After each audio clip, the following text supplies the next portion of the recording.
Good morning everyone friends, आप सभी को इस प्लेटफॉर्म पर वेलकम है। फ्रेंड्स, हम लोग जो चैप्टर को पढ़ रहे हैं नेशनलिज्म इन इंडिया, उनमें से हम लोग 2 टॉपिक को कंप्लीट कर चुके हैं और आज हम लोग तीसरा टॉपिक को क्लियर करेंगे और वो टॉपिक है रॉलेट एक्ट। देखने से आप लोगों को एक बहुत ही छोटा वर्ड दिख रहा होगा रॉलेट एक्ट, लेकिन इसका इम्पोर्टेंस यदि आप लोग समझेंगे तब पता चलेगा कि ये रॉलेट एक्ट क्या है।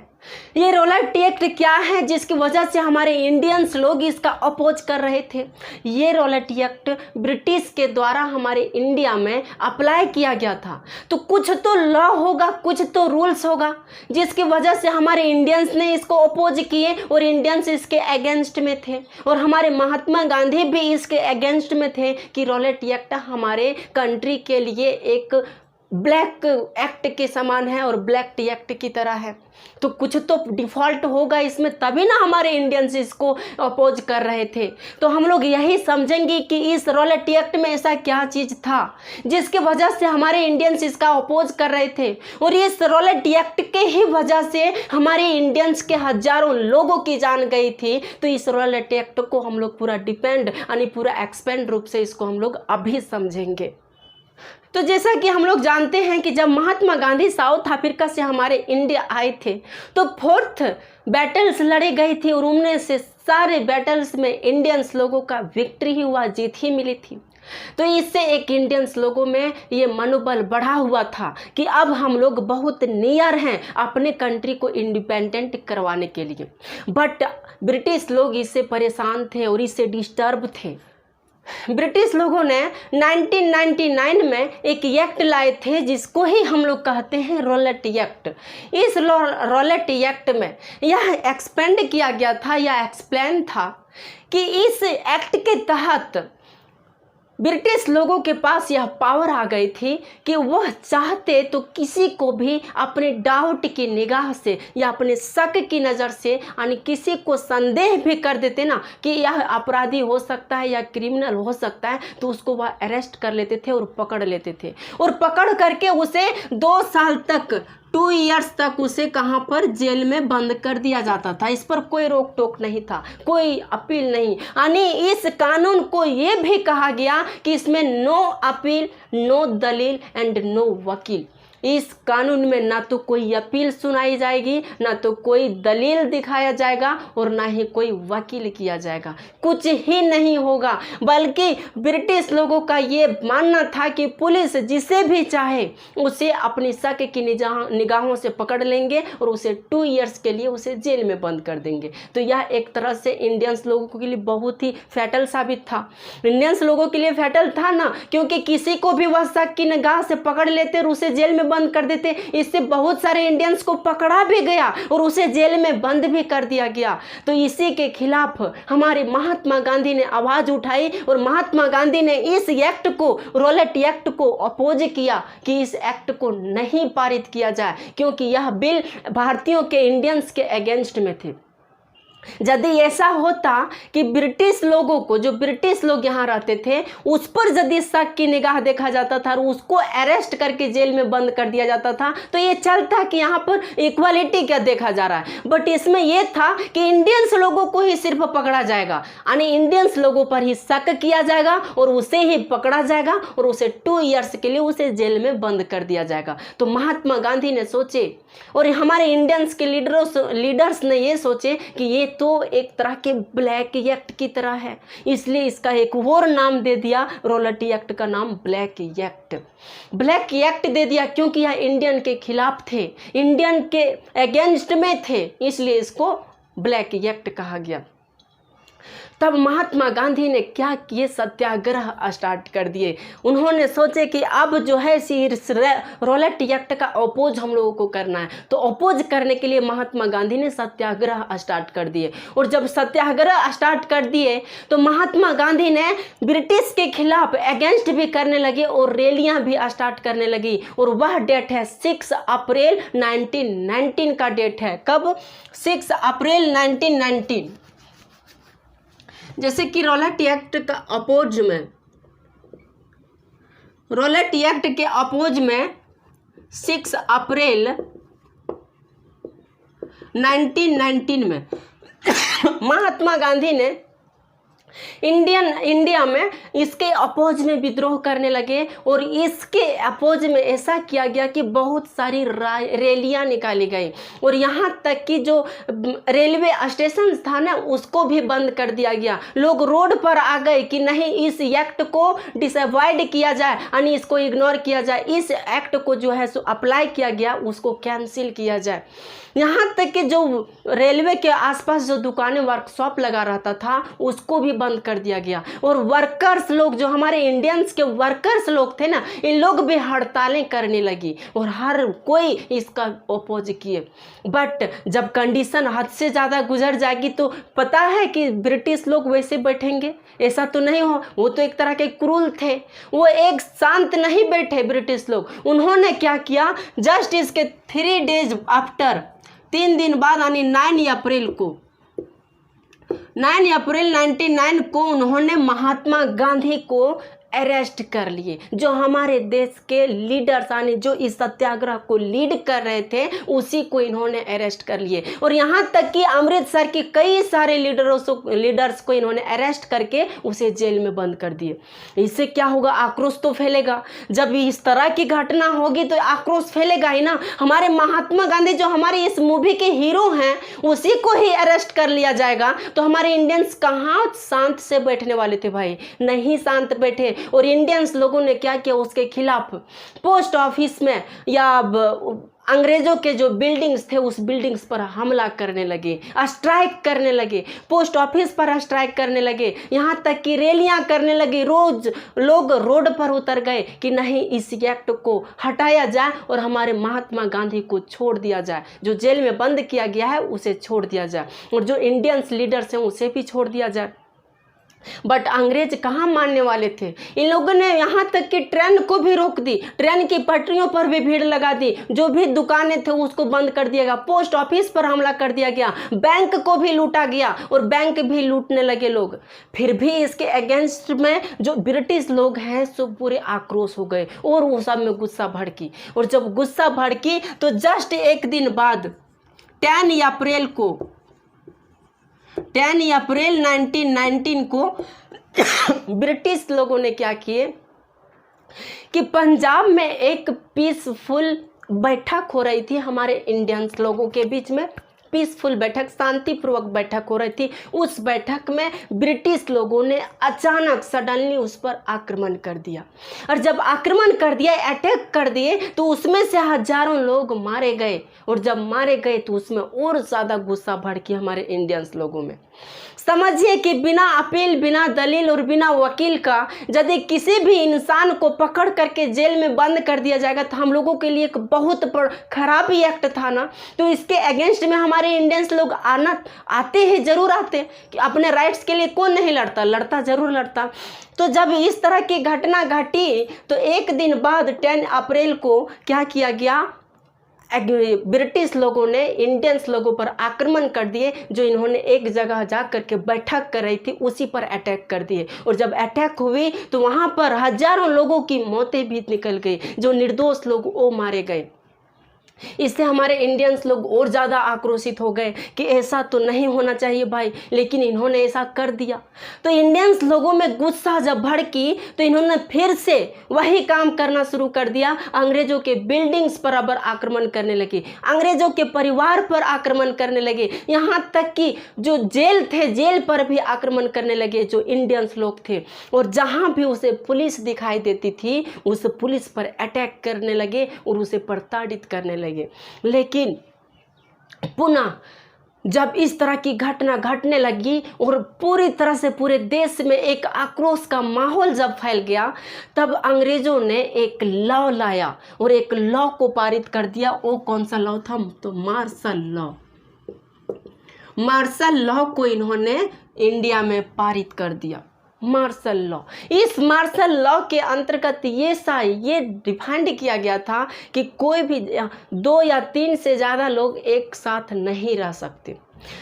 तो मार्शल लॉ को अप्लाई कर दिया गया। लेकिन 13 अप्रैल का वह टाइम है, कब, 13 अप्रैल 1919 की बात है, 13 अप्रैल 1919 की बात है कि जालियांवाला बाग में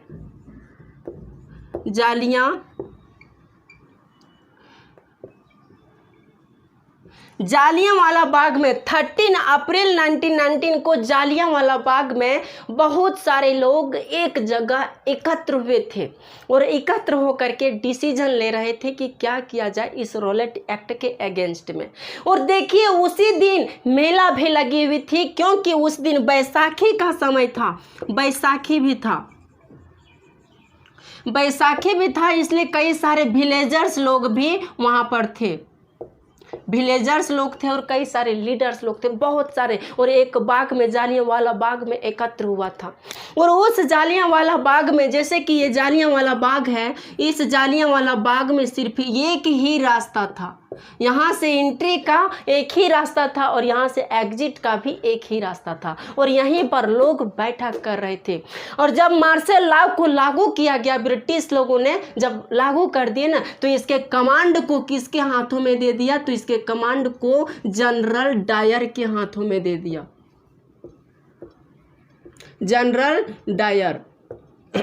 जनरल डायर के हाथों में मार्शल लॉ का कमांड दे दिया।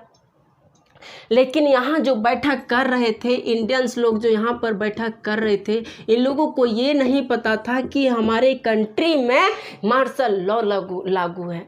इसको खुफिया एजेंसी से पता चला जनरल डायर को कि यहाँ पर काफ़ी सारे लोग, हजारों की संख्या में बैठे हैं, एक साथ बैठे हैं मार्शल लॉ को अगेंस्ट में, यानी मार्शल लॉ को फॉलो नहीं करें। बट ये सब को पता नहीं था कि यहाँ पर मार्शल लॉ लागू किया गया, मार्शल लॉ अप्लाई है।